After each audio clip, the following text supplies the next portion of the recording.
ছোট্ট কেরিয়ার বলা যায়। ইন্ডাস্ট্রিতে সবেমাত্র পা রেখেছেন তিনি। কেরিয়ারে মাত্র একটি সিনেমাতে অভিনয় করেই এরই মধ্যে শাহরুখ খান, আমির খান, সালমান খান, ঋত্বিক রোশন কিংবা দীপিকা পাডুকোনের মতো বড় বড় সুপারস্টারদের পেছনে ফেলে জনপ্রিয়তার তালিকায় শীর্ষে উঠে এলেন তরুণ এই অভিনেত্রী। বলছি উঠতি তারকা মেধা শঙ্করের কথা।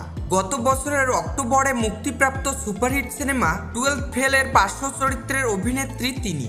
ছবিটি ডিজিটালে মুক্তির পর থেকেই চর্চার কেন্দ্রবিন্দুতে রয়েছে। এতে অভিনীত অভিনেতা, অভিনেত্রী থেকে শুরু করে সকল কলাকুশলীরা।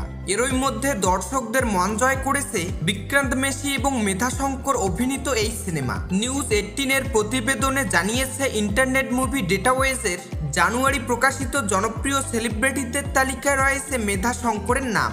শুধু নামই ওঠেনি, ভারতের সব সুপারস্টারকে পেছনে ফেলে তিনি এখন দেশের সবচেয়ে জনপ্রিয় একজন তারকা। জনপ্রিয়তার নিরিখে একেবারে শীর্ষে রয়েছে এই উঠতি তারকা। 12th ফেল সিনেমাটি সিনেমাপ্রেমীদের হৃদয় জয় করেই চলেছে। 3 মাসের বেশি সময় পার করে গেলেও ছবিটি নিয়ে দর্শকদের আলোচনা যেন থামছেই না। আর সেই আলোচনায় নায়িকা চরিত্রে অভিনয় করেই জনপ্রিয়তার শীর্ষে পৌঁছে গেছেন উঠতি তারকা মেধা শঙ্কর।